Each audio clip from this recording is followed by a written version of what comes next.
Jefferson Graham of PhotoWalks TV, you are our key to understanding tech and the new tech offerings, but it's not always gadgets. It's what's going on in technology.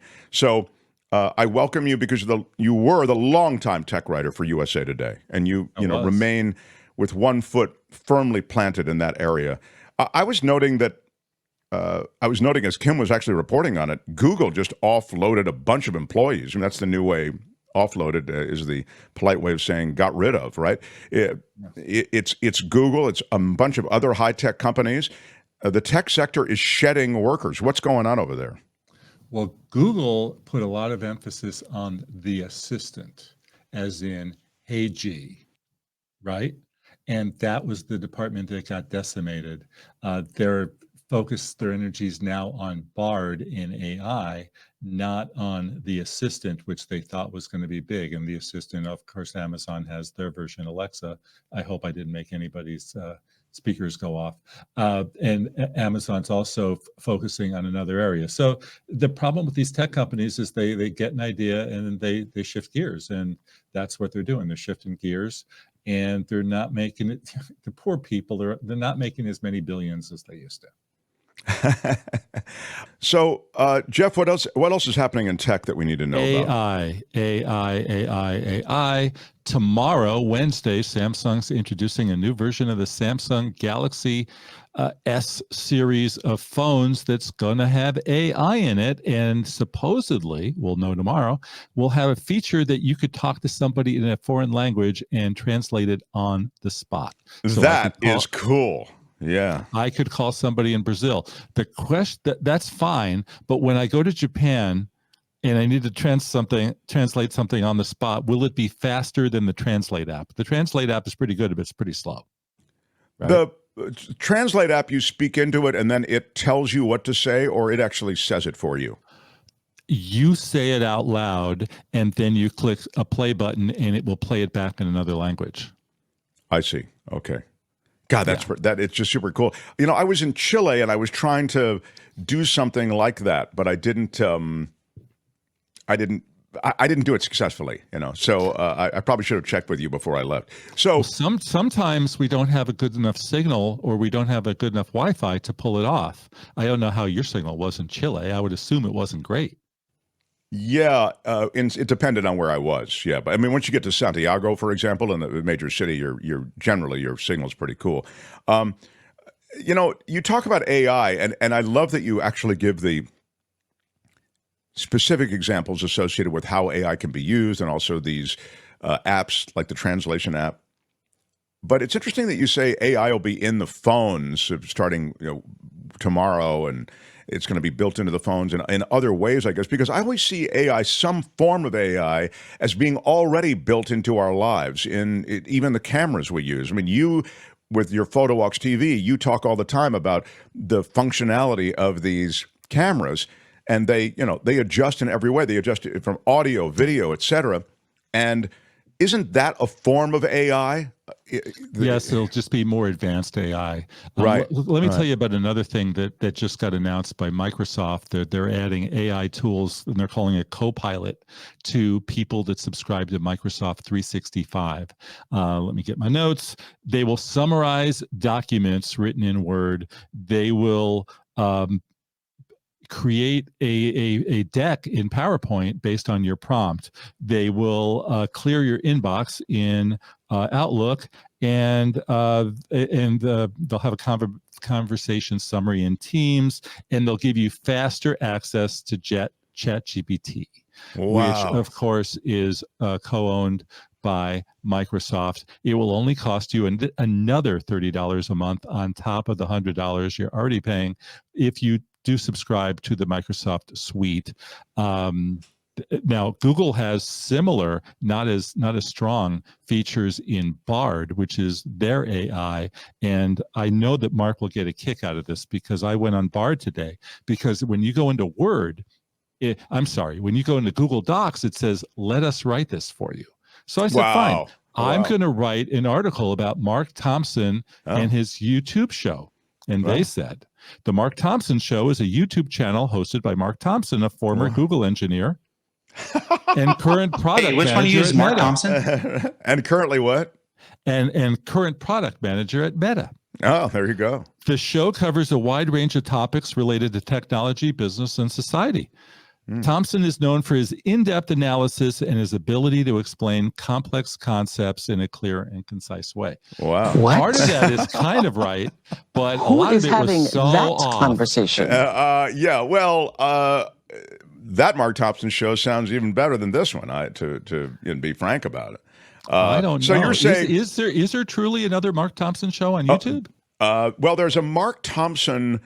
I don't get too much, but just in 20 seconds or less, I'll tell you, there is a Mark Thompson, also, I think he's kind of a lefty, I believe African-American dude, and he's also, I'm just trying to mention things I know about him, and I think he's really good. I've heard him on Sirius XM, so those are things I know. Kind of lefty, he's African-American, he's a radio host, but he may also have something on YouTube. They may, I don't know. We know that there is there's a Christian ventriloquist named Mark Thompson. We know that. And of course, the guy who runs the, CNN. Is it CNN? Yeah. He came from the New York Times. Tony, maybe you could do a search for Mark Thompson in YouTube and see what comes up. Yeah. So anyway, this stuff is fun, but it's not there yet. It will be soon, but it's not there yet. So just keep that in mind. I went to school with a guy named Mark Thompson. Says, well, Mark Thompson is very common name. On most of my logins, I'm Mark Thompson 111111111. It's just very hard to find, a unique login with that name. So now let's ask you about PhotoWalks TV. Yes, I recently came back from Tijuana. Have you heard? Well, I love we shared your walk through Tijuana. We shared your walk through the border. With the glasses, yes. And I did the full episode last weekend where, really interesting, I had a tour guide meet me there that I found on Airbnb. And then it turned out that most people didn't know that Airbnb does more than rent rooms. Did you know that, Mark? I did not know that. In fact, I was going to, thank you. Tell me, how did you find the tour guide? They have something called experiences, and they have locals give you little tours. It was basically designed as a way to have the room host have something else to do and make extra money. And they have great little tours that are way more personable and way more imaginable, way more creative than most of your average tours. So I found this lady at Airbnb, and she says, "I'll meet you at such and such a place." And I said, "No, you'll meet me at the border if you don't mind, and I'll be happy to pay you extra money." And so she met me at the border, and then we walked over to this place, and there was one other person on the tour. It was fantastic. She was a local. I said, "You're going to be in my video," and she said, "Okay." And she was very is that your outgoing. tour guide? Look at her. That's She's my tour cute. guide. Yeah. That's Natalie. And Wow. Natalie took me to places that I normally wouldn't have gotten to go to. But best of all, for the purposes of what I do, I said, "Look, I want to take that guy's picture. Would you tell him that and make it happen for me?" So she did that, and that was really, really helpful. Wow. And I'm sorry to ask a question like this. Go ahead. Go ahead. How much did that cost? Oh, no problem. $90. And I've looked up some of the other tours. They tend to be in the $70 to $100 range. But her tour was 6 hours. 6 hours. Wow. So it was really good. For Really $90? For $90. Other people will do a 3-hour tour in Italy of pasta making. They'll take you to great spots. There was one in Brazil that I saw that will take you all over town for $60, $70. And they have them all over the world. I meant to check for Las Vegas this morning to tell you about, because you probably have fun with a gambler's tour or something like that, right? Well, yeah, I'll tell you what used to be in Las Vegas that was fun, and it's gone away, and I'll tell you why it's gone away in a second. It was the mob tour of Las Vegas. So they take you to all the mob joints, and it was done by a guy who I had on my show, my podcast, which now is no longer The Edge, because we're now, when I come to KGO, I drop that show. But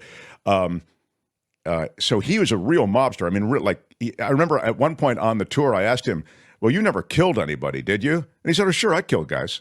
I'm like, wow. So, and it was a tour around Vegas. He's the guy who was the technical advisor on the movie Casino. The reason this tour has been discontinued is because he died. So that's the kind of offbeat tour that's fun. And to be honest, the kind of tour guide that you got who takes you to these, off the beaten track places in Tijuana.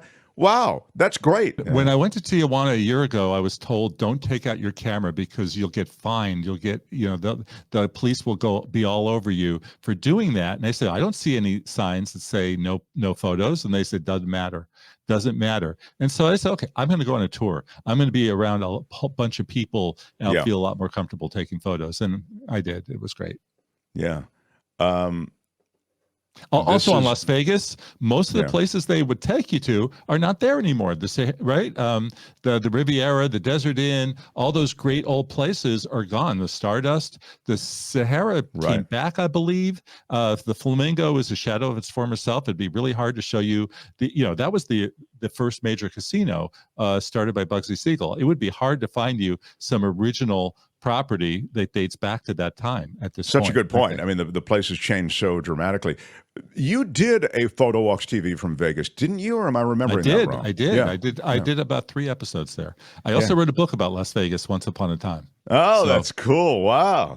Look at you. There's never been anything like this. Oh, I love that. Thank you, Tony, because Jeff loves that drop. Loves that. Never been anything like. I do. And it's great to hear that voice again. Yes. So let's don't talk to me that way. This is this truth about Jefferson Graham. You can find all his new content there at Photo Walks TV on YouTube, and you can find him here with us. Oh, there he is, Tony, hustling together your Vegas trip. Look at that time lapse. Wow, that's so cool. And you did that with a. Go ahead. How did you do it? It's all on the phone, and that was at the Waldorf Astoria, 24th floor. They have a wonderful little bar restaurant, and they had no problem with me setting up a tripod in there and letting it roll. It was great. How long did you have to let it roll? It looks like a while. Probably at least an hour. And what about and so that was from your room, the sun setting? The sun setting, though? The sun setting was at the what's it called now? It was the Hard Rock. It's not the Hard Rock anymore. Yeah, this right here. The Virgin. Where's that from? That's the Virgin. That's the Virgin Hotel. It's a few blocks down the way from the Strip. And wow, it's like looking. It's like looking at all my money when I see all of those. Hi, it's Mark, and I thought that was great. Hit the notification bell. You'll know whenever there's a new video being dropped, and please subscribe to our channel to help us save the universe.